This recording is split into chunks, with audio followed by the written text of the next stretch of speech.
These are the words that I heard from the time that I was born. At the age of 5, my legs were removed due to a genetic disease. And after my surgeries, my family and I were told by the doctors that I won't sit up on myself, that I won't stand by myself, and that I probably can't and won't be a functioning member of society. At best, I would lead an inactive and uninspired life, and my parents should start teaching me things like music, writing, and math. But my family and I refused to accept that. And now, 32 years later, I stand in front of you as living proof that there is no can't, there is no won't, only how.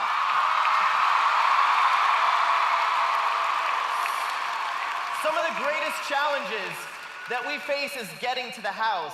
Growing up in the state of Wyoming, I just wanted to fit in, belong.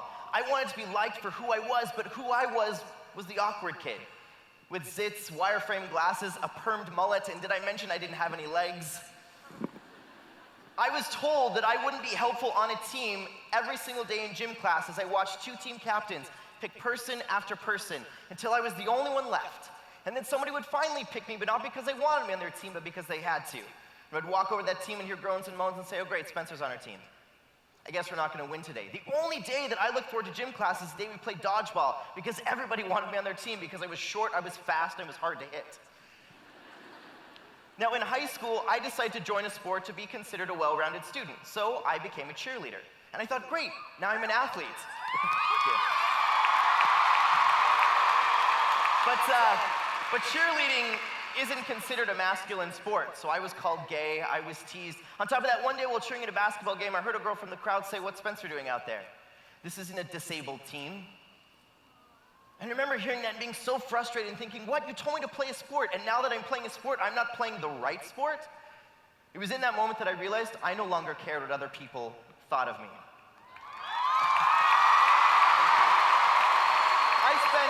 I spent all of high school trying to fit in and trying to do what other people told me I should do to be liked, when all along I should have been doing what I wanted to do.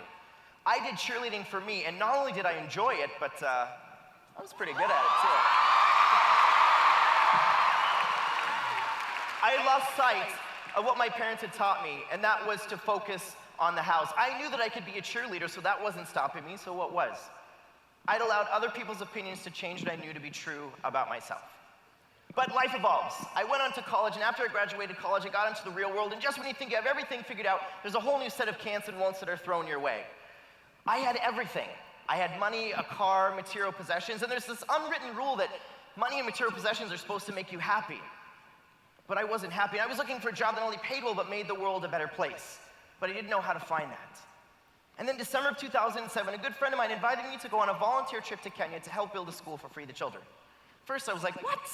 Remember, standing on my hands, I'm 2'7" tall. I'm pretty sure that's a snack to half the animals in Kenya. And I don't want to be Meals on Wheels, thank you.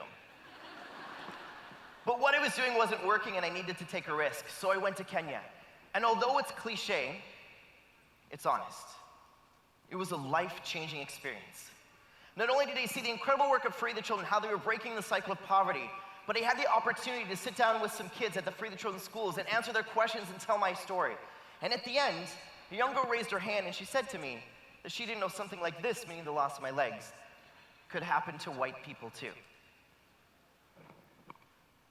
And that's one phrase fundamentally changed the entire course of my life. We can get so caught up in looking at the can'ts and won'ts of the world that we lose sight of the hows. My how became using my story to inspire other people, not only to look at challenges differently, but to get involved with something they were passionate about. And on top of this, I could use my story to give back to Free the Children. So I became a motivational speaker for Me to Eat and an ambassador for Free the Children. And I'm also a leadership facilitator. I run our volunteer trips in the summer and take students just like you guys to places like Ghana, Kenya, India, and the border of Arizona, Mexico. And over the past 2 years, with the help of my 2 best friends, we showed the world the importance of focusing on the how. Last year, we climbed the largest mountain in Africa, Mount Kilimanjaro, and raised over $500,000 for sustainable clean water.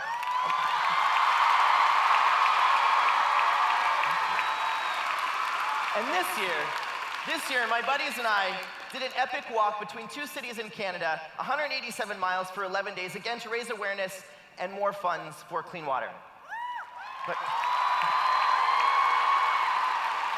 But that's my story. That's my story. Each and every one of you here today has a story with the power to change the world. It's forgetting the can'ts, forgetting the won'ts, and focusing on the how. You need to decide right now how you want to change the world and the obstacles that you're going to face that might be in the way from you thinking that you can do it. That's the point at which most people give up. As James Farmer once said, the greatest weakness of humanity is doubt and not believing in yourself. Now, my how this year is wearing this ABC Education Rafiki by Free the Children. It's a part of their education initiative, and one bracelet will provide school supplies for one person for an entire year. That's gonna be my how this year. But the job for you now is to find your how. So let's forget the can'ts, forget the won'ts, and go for the hows, baby. Thank you so much, We Day!